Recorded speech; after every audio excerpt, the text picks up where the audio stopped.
Hello Booktube, j'espère que vous allez bien. Aujourd'hui, on se retrouve pour parler d'une saga Dark Romance, parce qu'en gros, il y a 5 livres dans cette saga et j'ai tout réuni en une seule vidéo. C'est le même principe que la saga qui est en train d'être traduite de la même autrice d'ailleurs, Mitchell Hurd, Tempted by the Devil. Je vous ai déjà fait une vidéo dessus, donc n'hésitez pas à aller checker.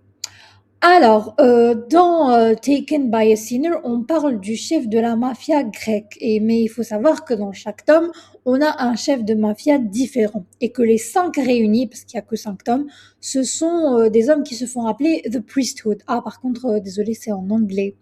Mais c'est assez facile à comprendre. Donc, pour ceux qui gèrent l'anglais ou qui veulent débuter, foncez. Pour ceux dont c'est pas le cas, je pense qu'elle va pas tarder à être traduite parce que ça reste une bonne saga. Bref, donc dans ce livre, on a Nicolas qui est, comme je l'ai dit, le chef de la mafia grecque. Et au fait, le père de Nicolas, il est toujours en vie, donc l'ex-chef de la mafia. Mais il a cédé les rênes à son fils parce que il l'a entraîné toute sa vie et quand il était prêt, ça y est, il n'y avait pas besoin que son père tienne encore les rênes. Surtout que la mère de Nicolas, donc la femme de l'ex-chef de la mafia, elle est morte. Et il a rencontré quelqu'un d'autre. Et maintenant qu'il a rencontré cette autre femme, il a décidé de l'épouser. Cette femme-là, elle a une fille qui s'appelle Teresa, Tess. Et en fait, ce sera elle le love interest de Nicolas. Faut savoir que quand ils se sont mariés, Nicolas a décrété qu'il était maintenant, si vous voulez, le grand frère de Teresa et il allait devoir suivre les codes de la mafia, c'est-à-dire épouser quelqu'un que l'organisation approuverait. Que ce soit un vieillard ou un jeune homme, ça, Tess, elle a même pas le droit de parler. Et Nicolas, il est flippant sur certains bancs. Donc, la plupart du temps, en vrai, il menace Tess, il l'effraie, il lui crée des crises d'angoisse. Je vous avoue qu'au début, j'ai grincé des dents parce qu'il l'a traité comme si c'était la dernière des merdes.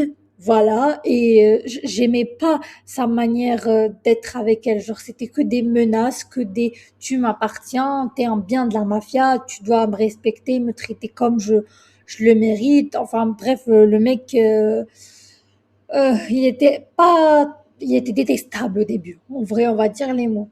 Mais de fil en aiguille, il va commencer à avoir une certaine attirance pour Tess. Parce que oui, c'est lui qui va tomber pour elle, pas elle qui tombe pour lui.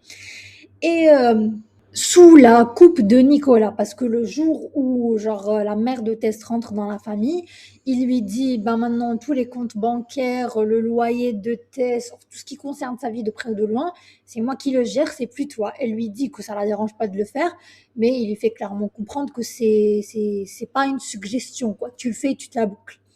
Elle a pas le choix parce que malgré le fait qu'elle ait épousé l'ex-chef, le chef actuel, ça reste Nicolas. Et malgré que son mari l'aime, il choisira toujours le camp de son fils. C'est son gars, c'est lui qui a fait tout ce qu'il fallait pour qu'il soit là où il en est. Donc il n'allait pas remettre en cause le jugement de son fils. Tess, quand elle découvre ça, elle est au bout de sa vie parce qu'elle ne veut pas supporter Nicolas. Après tout ce qu'il lui fait, genre limite, à chaque repas de famille, elle se retrouve à devoir prendre des Xanax pour calmer l'anxiété que Nicolas lui a causée. Donc, quand elle apprend la news, elle n'est pas aux anges. Il faut savoir qu'elle, en parallèle de tout ça, elle est étudiante en cinématographie, si je ne me trompe pas. Corrigez-moi si c'est le cas. Et elle étudie genre la production, des trucs comme ça. Elle est tout le temps avec un caméscope, elle filme des trucs, elle adore ça. Et sa plus grande ambition, c'est de faire des films et de gagner un Oscar.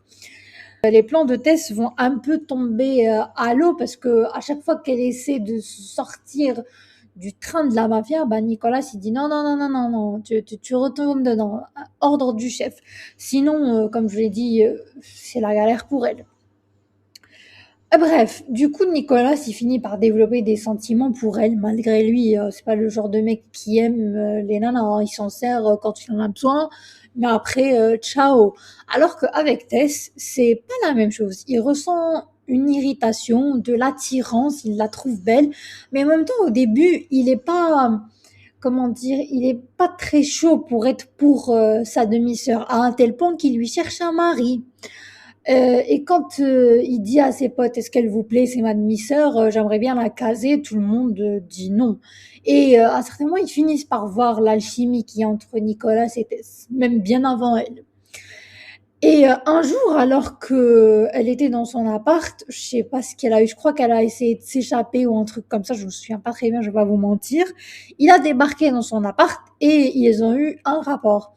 Et après ça, il a commencé à en avoir de plus en plus avec elle et à se rendre compte que finalement, elle comptait plus que ce qu'il ne le pensait.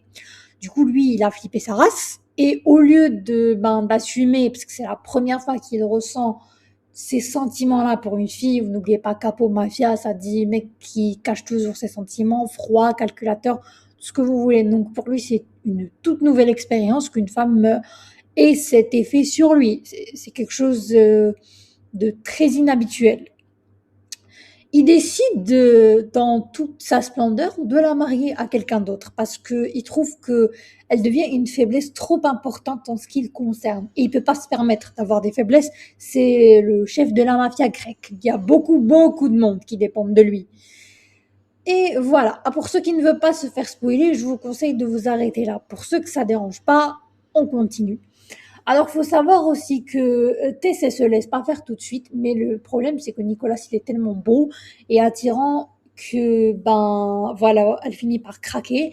Mais aussi le fait que, quelque part, il a changé d'attitude avec elle. Genre, ils ont commencé par un baiser dans les toilettes et c'est devenu, je le veux, je la veux, mais on n'assume pas qu'on se veut.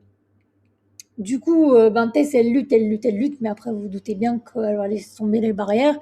De toute façon, même si elle lutte, vous me direz, c'est lui qui a le contrôle de absolument toute sa vie, que ce soit financier, les gardes qui la conduisent partout, tout est sous sa main à lui. Et du coup, le jour où il avait prévu de la marier avec un de ses cousins, parce que oui, il a ramené un cousin spécial de Grèce pour qu'il épouse Teresa, il a essayé de lui trouver un homme potable au minimum, malgré que c'est toujours la mafia. Il a décidé qu'il ne pouvait pas, que c'était impossible pour lui de la laisser partir. Alors, comme dans les films, il a échangé de place avec l'homme qui était censé épouser Tess et au lieu de son cousin, c'est Nicolas qui est devenu le mari de Teresa. Et c'est à peu près là qu'on commence à voir le développement de la relation parce qu'avant c'était que du sexe et les deux ils étaient en mode c'est que du sexe, ça n'ira jamais plus loin. Mais à ce point-là, on peut dire que ça a été un carrefour dans leur relation qui a changé leur dynamique du tout au tout, parce qu'elle est passée de plan cul à future queen de la mafia grecque. Et du coup, Nicolas, il fait tout ce qu'il peut pour aider Tess à s'adapter, aider à surmonter ses traumatismes, parce qu'il faut savoir qu'elle a eu beaucoup de traumas par rapport à sa cousine qui l'a frappée quand elle était gosse. Et elle avait tellement peur d'elle qu'elle n'osait rien dire à sa mère. Du coup, elle a énormément d'anxiété, beaucoup de traumatisme. Et Nicolas, il est toujours là à essayer d'apaiser ce côté anxieux de Tess, à, si vous voulez, absorber toute l'énergie négative qu'elle a. Et ça marche. Leur couple, franchement, quand on compare le début à la fin, il est incroyable. Il est sain. Il y a beaucoup d'entente entre les deux. Ils font tout ce qu'ils peuvent l'un pour l'autre. Malheureusement, vous vous doutez bien, on est dans un bouquin, donc la paix ne dure jamais. Il y a une autre mafia, la mafia polonaise décide d'attaquer la mafia de Nicolas et il décide d'attaquer tout le monde. En gros, en un seul instant, le père de Nicolas, sa belle-mère, sa sœur et Teresa qui étaient dans le même restaurant, ils se font tous attaquer au même moment. Nicolas, dès qu'il apprend la nouvelle, il débarque, il sauve sa femme et sa sœur. Et comme le décrit Teresa, genre c'est le dieu de la guerre, il bute tout le monde. Et il s'en fout, tout ce qu'il veut, c'est que soit secouru et que sa sœur n'ait rien. Arrivés chez eux, ils apprennent que malheureusement, c'est trop tard pour le père de Nicolas lui l'appelle carrément pendant ces derniers instants et il lui dit prends soin de ta sœur. Et là, ils comprennent que c'est terminé pour le père de Nicolas, mais aussi pour la mère de Teresa, malheureusement. Et il va les emmener en Suisse, là où elles seront protégées, les derniers membres restants de sa famille, donc sa femme et sa sœur, pendant que lui, il va livrer la guerre à la mafia polonaise pour l'affront et surtout le meurtre de sang-froid de son père et de sa belle-mère. Et bien sûr, il en revient victorieux, Dieu merci. Et c'est là qu'on rencontre à peu près tous les autres membres de la mafia, parce qu'on les voit avant, mais on sait pas très bien les différencier. Mais pendant le combat, on nous décrit bien Lucas, Liam, comment s'appelait l'autre, Gabriel, et celui dont j'ai hâte de lire le tome parce qu'à ce stade-là, je ne l'ai pas encore lu, je suis au troisième tome. C'est Victor, le chef de la mafia russe. Franchement, lui, d'après ce que j'ai lu de lui, je sens que je vais bien aimer. Parce que pour l'instant, mon préféré, c'est le premier. Le troisième, il est bien, mais je suis pas encore en profondeur dedans. On verra. Je vous tiendrai au courant. En gros, il y a la guerre entre toutes les mafias, au fait. Tous les chefs de la mafia ramènent leurs hommes et font la guerre aux Polonais. Ils gagnent, ils repartent victorieux et Dieu merci, tout est bien qui finit bien. On a un épilogue où Tess, elle gagne l'Oscar et Nicolas, il est avec elle. On apprend qu'ils ont gagné, oui, gagné, si on veut, deux enfants, deux beaux enfants en bonne santé. Donc, c'est sur ça que se termine le premier tome de la saga Taken by a Sinner. Franchement, mon avis sur ce tome, j'ai bien aimé.